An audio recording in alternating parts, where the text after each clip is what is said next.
We're here with Valerie, Vincent, and Victoria Duprat to learn about Valerie's Surfboard Company. First, we want to thank you for your contributions to the board owners. Valerie, this year you donated a surfboard to be used in the Wahine Clinic, which was an event to introduce young girls to the surfing clinic. Victoria, you have been a coach in that event for 2 years and also compete for the club. So again, thanks to you all. Valerie, can you tell us how you came up with the name for your company and how you got started in the business? It's not really a company, first of all.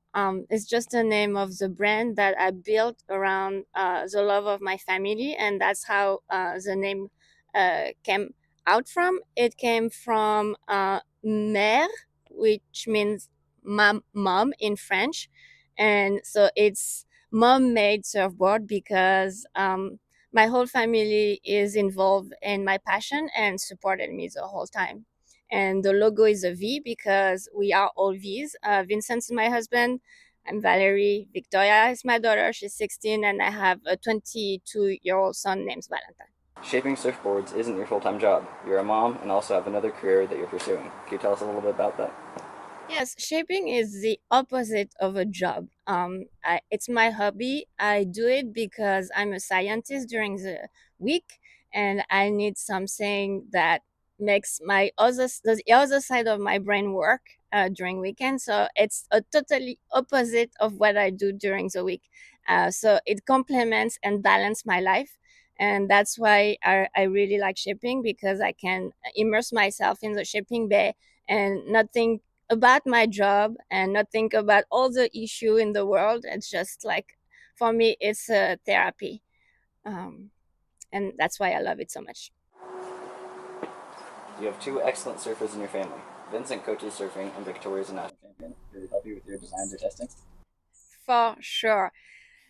They help me, but I have to say sometimes it's really hard.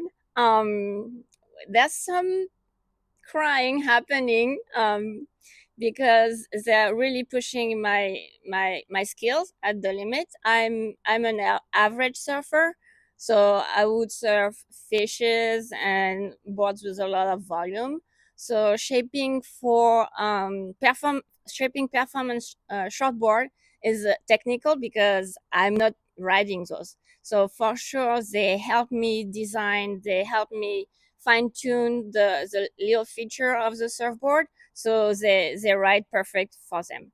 So they really push my skills, and I it's not easy every day because they're very honest. Performance shortboards, they really have to be dialed in.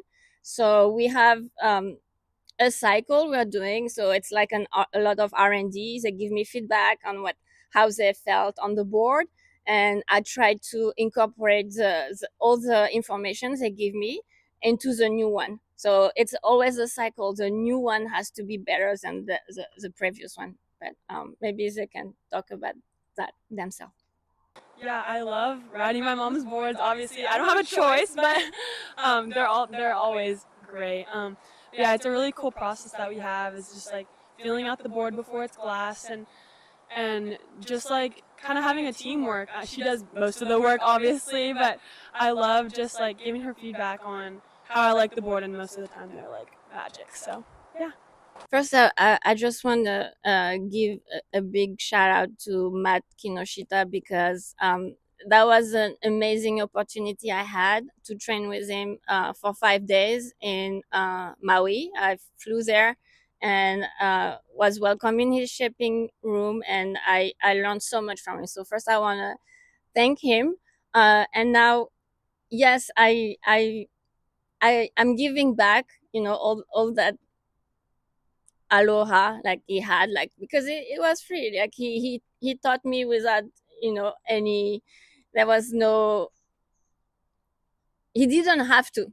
And I think his passion is about teaching that the craft lives on. I think with the machine that are mostly making 95% of the surfboard in the shop, we're kind of losing the craft.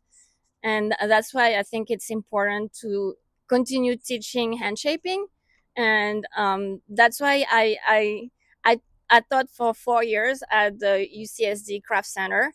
The program director, Annika Nelson, surprised me by asking me to be one of the teacher when they started the program. So it was brand new. I was very excited because I was a postdoc at UCSD, so for science. So I came back to UCSD where I started in US, and I was very happy. I gave lesson for 4 years. I just retired from that because it's a lot.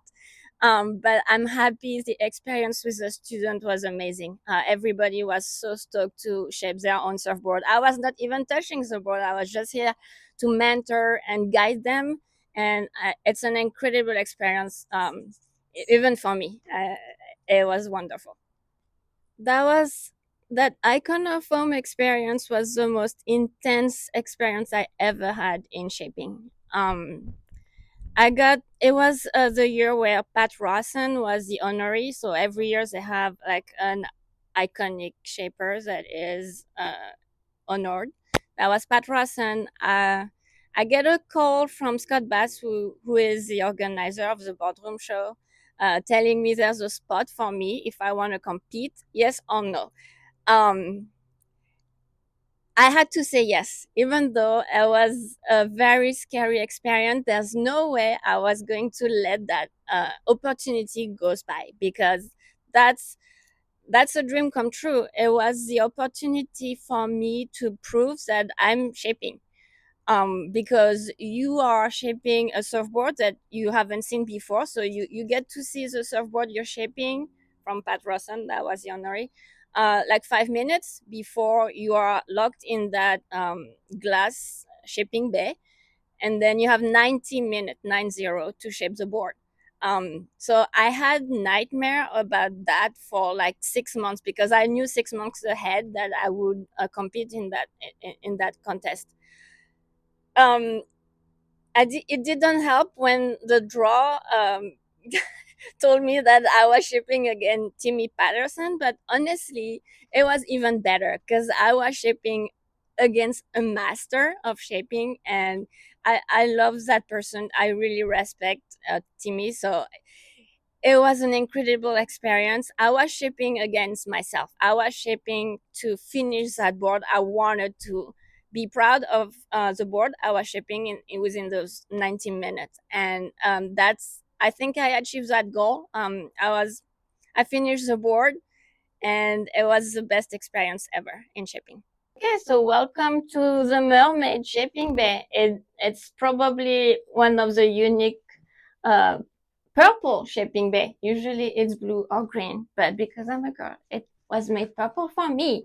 That was built by my husband, Vincent. There's a lot of my friend spider everywhere, and a lot of mess, but it's a very organized mess. So it looks really messy, but that's all my tools. I know exactly where they are. So when I'm shipping, I just pick them up. I have my best friend also here, which is my mermaid Halloween skeleton.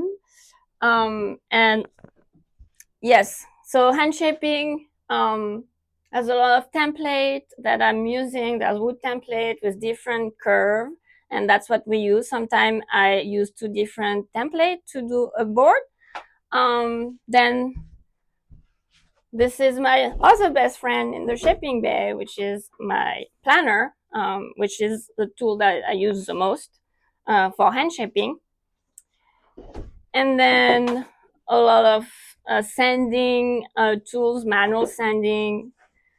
You use from very aggressive grid to finer grid to finish the board. It's a very manual process. It's a lot of work, but I like it.